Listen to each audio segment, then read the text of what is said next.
Ayun, hello sa inyo lahat mga idol, no? Welcome back to my channel, Jerfix na naman. In today's video natin, share ko lang sa inyo kung nangyari dito sa Ford Focus. Tinowing to kasi ayaw mandar. Ngayon, subukan natin kung i-start, no? Para ma-verify.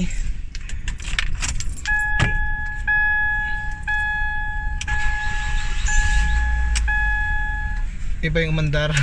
Links pala yun. Ito. Okay, ayaw mandar. So ngayon, kailangan muna nating scan kung meron siyang check engine light. So mabilis ang troubleshoot lang para malaman natin kung saan nagka-problema para hindi na umaba yung video natin. Yan, bali nakapasok na tayo. Punta tayo sa PCM. Nandito, ito, power control module. Red fault code. Red tray. Walang DTC. So punta tayo sa data stream, tingnan natin yung revolution per minute. Tingnan natin kung may RPM. Redondo mo nga boy. Crank mo, crank. Sige. Op, tama na. Meron. So ibig sabihin meron tayong kuryente dapat dyan. So tingnan natin yung spark kung meron.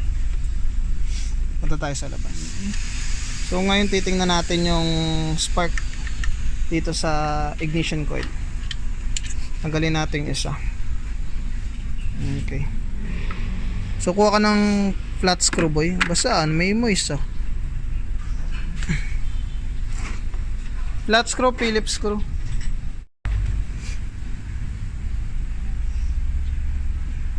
Sige. Oh, tama na. May spark. Okay na, okay na. May spark siya. So, sunod natin yung fuel. Kasi hindi naman siya tunog loose compression eh. Balik natin yung tornilyo na to. Yung 8. Sunod natin yung fuel. Ang gawin natin ay kung may problema sa fuel to ay dapat lagyan muna natin to ng carb cleaner o spray natin kasi flammable yun. Dapat mag-start to kasi meron siyang spark and meron siyang compression kasi wala naman akong ibang narinig na loose compression eh. Tanggalin natin to. Okay, tanggalin natin to.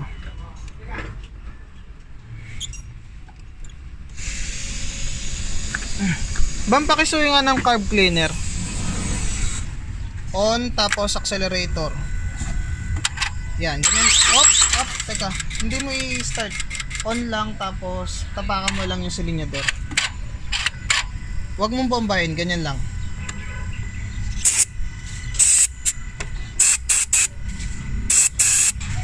Pag nakaamoy ito, mag-start ko. Yes! Okay, start!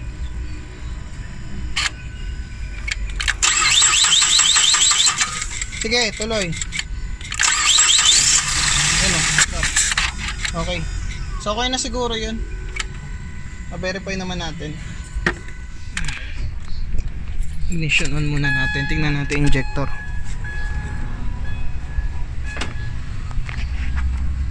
So, injector dito. Meron akong probe dito. Sinet up ko na yan. Yan. Sukatin natin yung voltage. 11.9 meron, dapat meron din dito kung buo yung injector natin. Okay, so hindi natin alam kung saan yung pulsing dito. Tanggalin ko lang isa.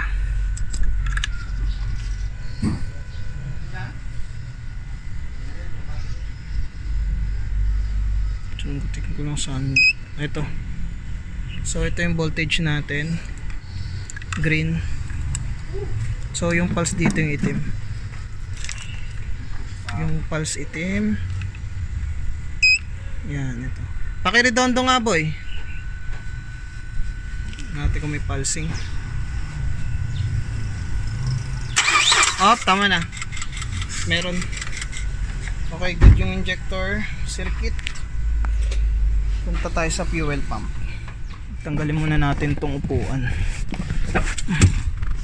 Nandito yung wire ng fuel pump eh. Para hindi na ako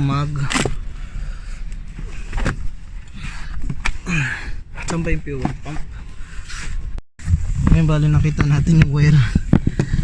Okay. Ito. Okay, ito. So alamin ko lang dito yung dalawa. So tingnan natin dito, no. Ayan, hindi ko alam kung saan yung ground dyan, pero obvious naman itim. Okay, testing natin. Okay, bali nandito na sa likod. Tapos dukutin natin. Bam! Bam! Pwede makisuyo? Patulong lang. Saan na yun? Dito.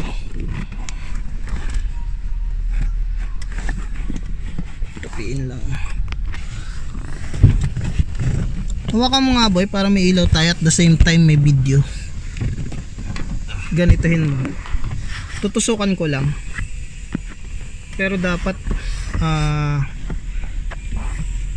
paridondohin na lang natin. Pero dapat meron yang supply. Pag ito may supply boy, fuel pump na. Para saan yan? Ano to eh, sa fuel pump. Fuel pump.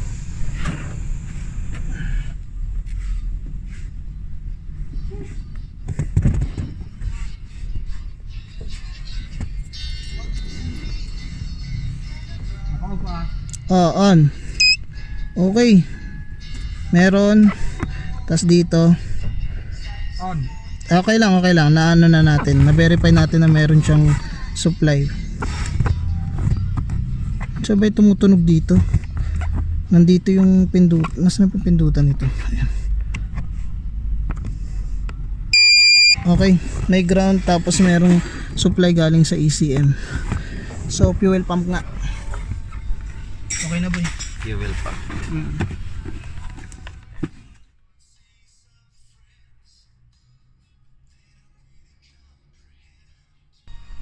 Ayan, bale nababa na yung tanke.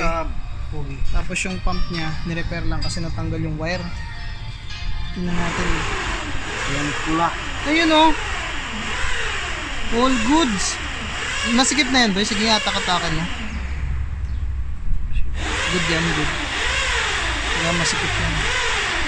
Sigurado yan boy, di na matanggal. All good. Sige. Good. Kamala. Okay na boy? The moment of truth? Pira. Oo, putik na yan. Ayun o, gumana na o. Ayun, ano na. Nag-zero kanina eh. Ayun o, narinig mo yan? Ay. Narinig mo yan? Gumaga, gumagano na siya o. Ayun o. Off on muna natin para mag-prime. So, Ay, narinig ko na talaga boy, narinig ko na eh. Isa pa. lagi mo rin narinig ko eh. Unang motor. Okay. Okay na. Start.